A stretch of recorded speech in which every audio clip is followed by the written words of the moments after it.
बच्चों, आज हम व्याकरण में पढ़ेंगे अध्याय 14 विशेषण। तो जैसा कि आप लोगों को पता ही है होगा, है ना, क्योंकि छोटी क्लास से हम लोग पढ़ते आते हैं कि संज्ञा क्या है, सर्वनाम क्या है, विशेषण क्या है, क्रिया क्या है। तो आपको पता तो होगा ही कि विशेषण किसे कहते हैं। तो संज्ञा और सर्वनाम शब्दों की विशेषता बताने वाले शब्दों को विशेषण कहते हैं। तो विशेषता में क्या आ जाता है कि गुण, दोष, संख्या, परिमाण। यहाँ परिणाम आपका गलत दिया हुआ है, बुक में परिणाम लिखा है, लेकिन यहाँ पर परिणाम ना होके परिमाण होगा। परिमाण मीन्स नाप तौल।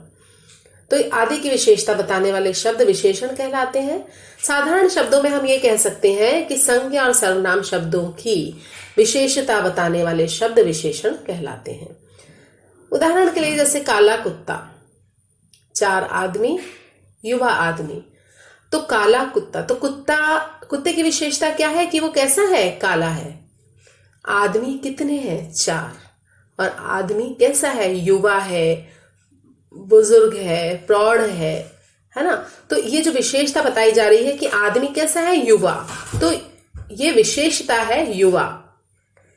कितने आदमी? 4 आदमी। तो 4 जो है वो विशेषता है, क्योंकि आदमी तो संज्ञा हो गया, ठीक है ना। और उसकी विशेषता क्या है कि वो कितने हैं आदमी? 4। तो विशेषण किसे कहते हैं कि संज्ञा और सर्वनाम शब्दों की विशेषता बताने वाले शब्दों को विशेषण कहते हैं। और विशेष्य क्या है? क्योंकि आपसे कई बार कहा जाता है कि विशेषण और विशेष्य छांटिए। तो विशेष्य जिस संज्ञा और सर्वनाम की विशेषता बताई जा रही है। तो जिस संज्ञा या सर्वनाम की विशेषता बताई जाए उसे हम विशेष्य कहते हैं। जैसे कि काला कुत्ता में जो काला है वो तो है विशेषण और कुत्ता विशेष्य है।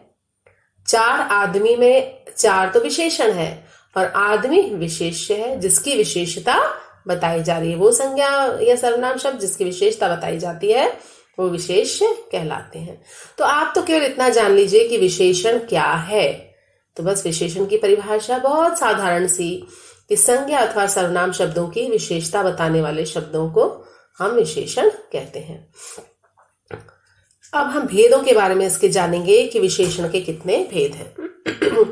विशेषण के 4 भेद हैं: गुणवाचक विशेषण, परिमाणवाचक विशेषण, संख्यावाचक विशेषण और संकेत या सार्वनामिक विशेषण।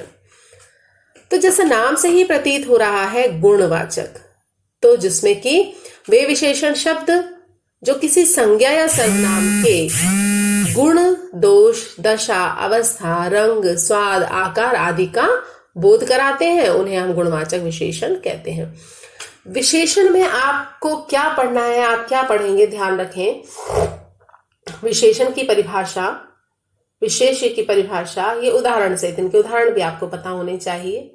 और विशेषण के भेद कितने हैं और साथ ही साथ इनकी भेदों की परिभाषा। जैसे वो गुणवाचक विशेषण, आपको क्वेश्चन आ सकता है कि भाई गुणवाचक विशेषण की परिभाषा उदाहरण से लिखिए, ठीक है। तो ये आपको गुणवाचक विशेषण की क्या परिभाषा है कि जो विशेषण शब्द किसी संज्ञा सर्वनाम के गुण, दोष, क्योंकि विशेषता किसकी बताई जाती है? विशेषता तो संज्ञा और सर्वनाम की ही तो बता रहे हैं। और गुण में केवल गुण ही नहीं आएंगे, गुण के साथ दोष भी होगा, अवस्था, रंग, उसका स्वाद। जैसे कि क्या था पहले वाले में कि भाई काला कुत्ता, तो इसमें कुत्ते का रंग बताया था, रंग संबंधी विशेषता बताई थी कि वो काला है, ठीक है ना। तो ये गुणवाचक में आएगा। उसमें स्वाद, आकार, ठीक है ना। जैसे लंबी पेंसिल, तो पेंसिल की विशेषता क्या है कि वो कैसी है? लंबी है, तो ये आकार वगैरह आ गया। तो इसका बोध कराने वाले शब्द गुणवाचक विशेषण कहलाते हैं। तो परिभाषा क्या है? जो विशेषण शब्द किसी संज्ञा या सर्वनाम के गुण, दोष, दशा, अवस्था, रंग, स्वाद, आकार आदि का बोध कराते हैं उन्हें हम गुणवाचक विशेषण कहते हैं। उदाहरण के लिए भीम वीर थे, तो भीम कैसे थे? उसमें क्या गुण था? उनमें वीरता, तो वो वीर थे। आम कैसा है? मीठा, तो मीठा विशेषता है आम की, ठीक है। बनारसी साड़ी, साड़ी सूती साड़ी भी होती है, रेशमी साड़ी भी होती है, सिल्क की साड़ी भी होती है। तो ये विशेषताएं हैं साड़ी की कि साड़ी कैसी है, या सूती है, बनारसी है, कैसी है। तो यहाँ पर क्या कहा गया है, क्या उदाहरण दिया है? बनारसी साड़ी। तो साड़ी की विशेषता क्या है कि वो कैसी है, बनारसी, इसलिए यहाँ पर बनारसी जो है वो विशेषण है। और जब भेद पूछा जाएगा तो भेद में वो गुणवाचक विशेषण है। पत्थर कठोर है, तो पत्थर का क्या गुण है कि पत्थर कैसा है, कठोर है, तो यहाँ पर कठोर जो है वो गुणवाचक विशेषण में आ जाता है।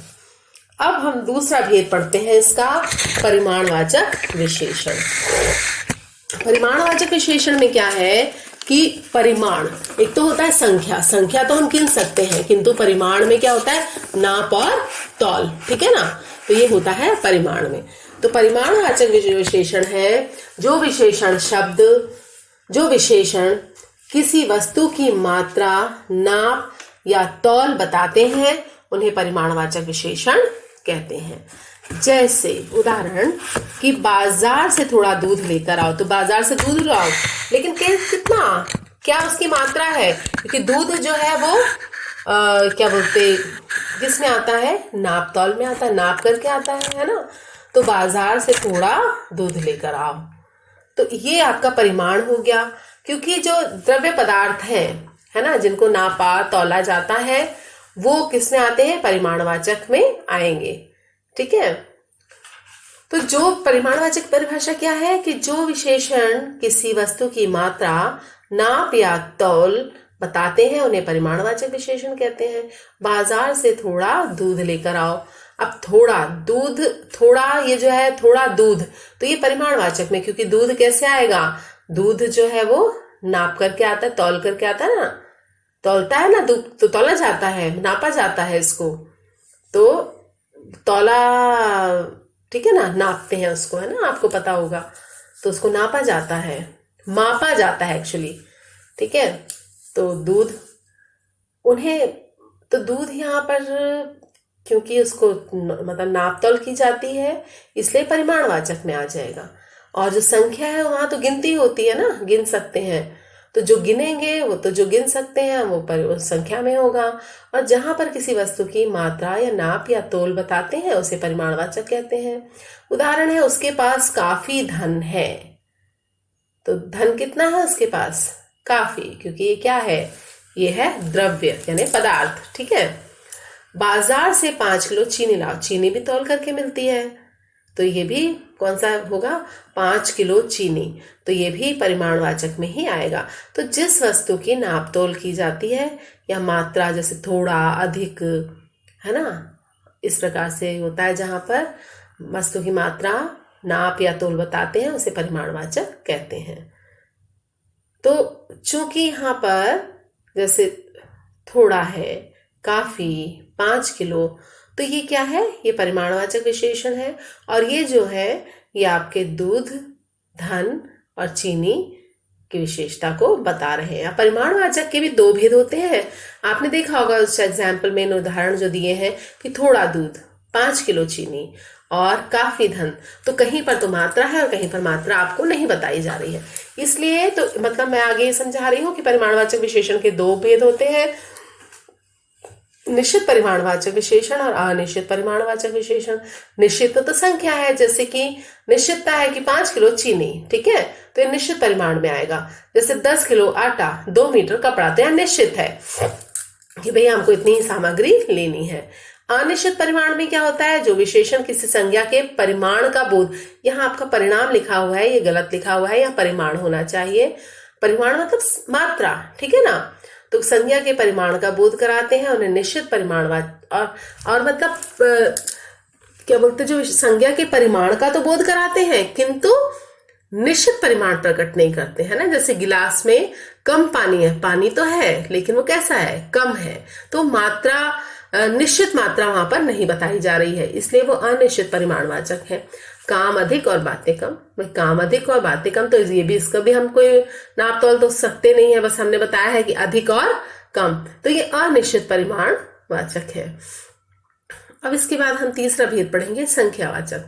तो जिन संज्ञा या सर्वनाम शब्दों से किसी संज्ञा या सर्वनाम की संख्या का बोध हो, या फिर इसको हम साधारण शब्दों में यूं कह सकते हैं कि वे विशेषण शब्द जो संज्ञा और सर्वनाम की संख्या बताते हैं, ठीक है ना, तो वो संख्यावाचक विशेषण कहलाते हैं। तो वे विशेषण शब्द जो कि संज्ञा और सर्वनाम की संख्या बताते हैं, है ना।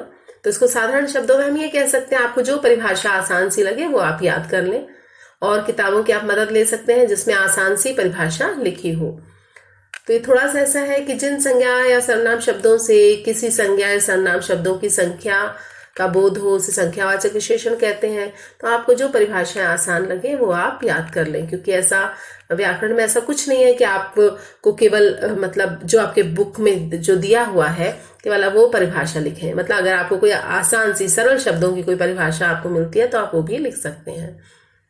इसका उदाहरण है, हमारे घर में 4 दरवाजे हैं, वे सभी 8वीं मंजिल पर रहते हैं, कल कुछ मेहमान आ रहे हैं। तो जैसे कि 4 दरवाजे, 8वीं मंजिल और कुछ मेहमान। अब यहाँ पर भी आपको विविधता नजर आ रही होगी कि कहीं तो संख्या है और कहीं निश्चित संख्या नहीं है। जैसे 4 दरवाजे तो निश्चित संख्यावाचक, ठीक है ना, क्योंकि दरवाजे कितने हैं, 4 हैं। 8वीं मंजिल, तो यहाँ पर निश्चितता का बोध है कि मंजिल कौन सी है, 8वीं। लेकिन कल कुछ मेहमान आ रहे हैं, जबकि मेहमान को हम गिन सकते हैं, काउंट कर सकते हैं, लेकिन यहाँ पर अनिश्चितता की स्थिति है कि कुछ मेहमान आ रहे हैं। तो ये अनिश्चय संख्यावाचक विशेषण कहलाएगा। तो जिस प्रकार से परिमाणवाचक में थे कि निश्चित परिमाणवाचक विशेषण और अनिश्चित, उसी प्रकार से आपके संख्यावाचक विशेषण के भी 2 भेद होते हैं, निश्चित संख्यावाचक और अनिश्चित संख्यावाचक। तो जहां निश्चितता का बोध होता है कि हमारे घर में 4 दरवाजे हैं, क्लियर बिल्कुल कि दरवाजे कितने हैं, 4 है, संख्या हमें पता है, तो ये निश्चित संख्यावाचक है। वे सभी 8वीं मंजिल पर रहते हैं, क्लियर बिल्कुल कि मंजिल कौन सी है, 8वीं। किस पर रहते हैं वो, 8वीं मंजिल पर। तो ये निश्चित संख्यावाचक हुआ। और फिर जो है आपका एग्जाम्पल, एक उदाहरण दिया हुआ है कि कल कुछ मेहमान आ रहे हैं। तो मेहमान हम गिन सकते हैं, लेकिन यहाँ अनिश्चित है कि कुछ मेहमान आ रहे हैं, इसका मतलब कि अनिश्चितता की स्थिति है। तो यहाँ पर कुछ जो है वो अनिश्चित संख्यावाचक विशेषण का ये एक उदाहरण है, ठीक है। तो जिन विशेषण शब्दों से किसी संज्ञा का ज्ञान तो होता है पर संख्या जो है वो अनिश्चित हो, उसे अनिश्चित संख्यावाचक विशेषण कहते हैं। बहुत से बर्तन हम गिन सकते हैं, लेकिन यहाँ अनिश्चित है ना, मतलब निश्चित संख्या नहीं है, इसलिए वो अनिश्चित संख्यावाचक विशेषण का एक अच्छा उदाहरण है। अब हम जो चौथा पढ़ेंगे विशेषण का भेद, वो हम पढ़ेंगे क्या बोलते हैं, सार्वनामिक या संकेतवाचक विशेषण। जब किसी सर्वनाम का प्रयोग किसी संज्ञा शब्द के साथ होता है तो वह सर्वनाम सार्वनामिक विशेषण कहलाता है, ठीक है। तो जब किसी सर्वनाम का प्रयोग किसी संज्ञा शब्द के साथ होता है, और इसकी बहुत आसान सी परिभाषा ये है कि जब कोई संज्ञा सर्वनाम से पूर्व आती है और वो सर्वनाम की विशेषता बताती है, ठीक है ना, तो वो वहां पर सार्वनामिक विशेषण, है ना, थोड़ा सा गड़बड़ हो गया बताने में। जब कोई सर्वनाम शब्द संज्ञा से पूर्व लगते हैं और उस संज्ञा की विशेषता बताते हैं, ठीक है। वैसे तो क्या होता है, पहले संज्ञा फिर सर्वनाम आता है, लेकिन यहाँ पर हम संकेतवाचक या सार्वनामिक विशेषण पढ़ रहे हैं। तो इसकी यहाँ परिभाषा दी हुई है कि जब किसी सर्वनाम का प्रयोग किसी संज्ञा शब्द के साथ होता है तो वह सर्वनाम सार्वनामिक विशेषण कहलाता है। आप ये भी याद कर सकते हैं।